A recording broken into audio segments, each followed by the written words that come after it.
जम्मू कश्मीर के कई इलाकों में भारतीय सेना और आतंकवादियों के बीच एनकाउंटर जारी है। पिछले 48 घंटों की बात करें तो भारतीय सेना ने 6 आतंकवादियों को मार गिराया है। अभी भी आतंकवादियों को ढूंढा जा रहा है, लेकिन इस बीच एक अनोखी तस्वीर सामने आई है, जहां एलओसी पर जम्मू कश्मीर के उपराज्यपाल मनोज सिन्हा पहुंचे हैं। उपराज्यपाल जवानों के बीच मिठाइयां लेकर पहुंचे हैं, जवानों के बीच मिठाई बांटते नजर आ रहे हैं। आप खुद वो तस्वीरें देखिए।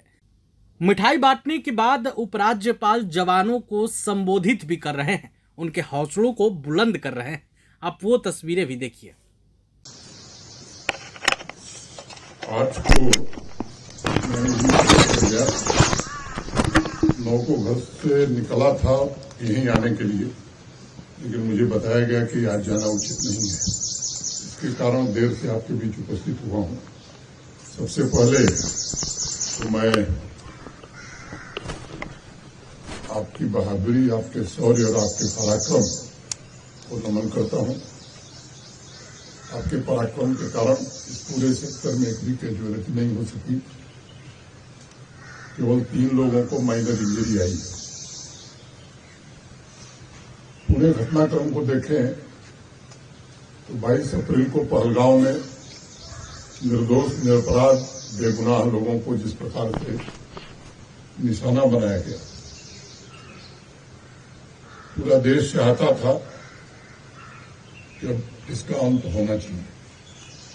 तो देश की सरकार ने स्पष्ट रूप से कह दिया था कि आतंकवाद और आतंकवाद को प्रश्रय देने वाले लोगों के खिलाफ भारत निश्चित रूप से निर्णायक कदम उठाएगा।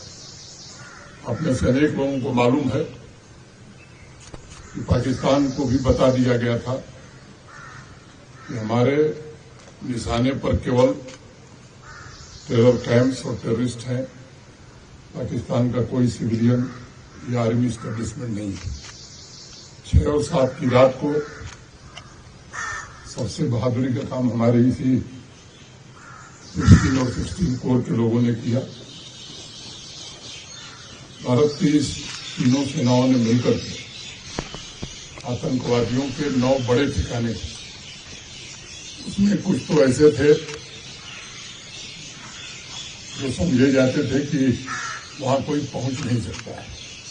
तो जिस सटीकता के साथ, समन्वय के साथ और संवेदनशीलता के साथ, संवेदनशीलता में जानबूझ करके जोर देके कह रहा हूं कि भारत की सेना ने, भारत के सैनिकों ने संवेदनशीलता को बराबर बनाए रखा, नहीं तो ज्यादा क्षति हो सकती है। कोई सिविलियन या कोई आर्मी एस्टेब्लिशमेंट भारत के निशाने पर नहीं था। आतंकवादियों और आतंकवादियों के कैंपों को जब निशाना बनाया गया तो पाकिस्तान ने समझ लिया कि आतंकवाद के खिलाफ नहीं, ये हमारे खिलाफ युद्ध है। और उसने फिर वो दुस्साहस किया जिसका 7 की रात को, 8 की रात को, 9 की रात को जिस प्रकार से हमारी तीनों सेनाओं ने समन्वय के साथ मिलकर के जवाब दिया। पूरी दुनिया ने देखा है भारतीय सेनाओं की बहादुरी को, और तब वो पूरी दुनिया में घूम घूम करके गुहार लगाना शुरू किया उसने। इस बार हम नस्तनाबूद हो सकते हैं, इसलिए बीच बचाव किया जाए। 10 को आप सब जानते हैं 3:35 के आसपास, 2 घंटा पहले ही डीजीएमओ पाकिस्तान ने रिक्वेस्ट किया था भारत के डीजीएमओ से। वो किसी बैठक में थी, 3:35 पर बात हुई। हम युद्ध के समर्थक कभी नहीं हैं, हम शांति से जीना चाहते हैं। आज दुनिया की हम 5वीं बड़ी अर्थव्यवस्था है और कुछ दिनों में 4थी बड़ी अर्थव्यवस्था बनना चाहते हैं। हम एक विकसित भारत का सपना लेकर के चल रहे हैं, लेकिन पड़ोसी जो है वो केवल कर्ज के आधार पर मानवता को ही समाप्त करने पर उतारू है। मैं समझता हूं कि जो जवाब दिया गया है शायद उससे सबक मिल गई होगी। पाकिस्तान के अंदर ऐसा कुछ भी नहीं है जो भारत की सेनाओं के जद में नहीं है। ये केवल भारत की मीडिया नहीं कर रही है, दुनिया के जाने माने एक्सपर्ट्स जो युद्ध पर विशेष महत्व रखते हैं पूरी दुनिया में, उनके आकलन भी तस्वीरों से ही था, इसलिए उसके विवरण में मैं जाने की जरूरत नहीं समझता हूँ। आपके बीच आकर के मुझे अत्यंत गौरवपूर्ण हो रही है और मैं सौभाग्यशाली मानता हूँ अपने आप को कि आपके बीच आने का अवसर मिला।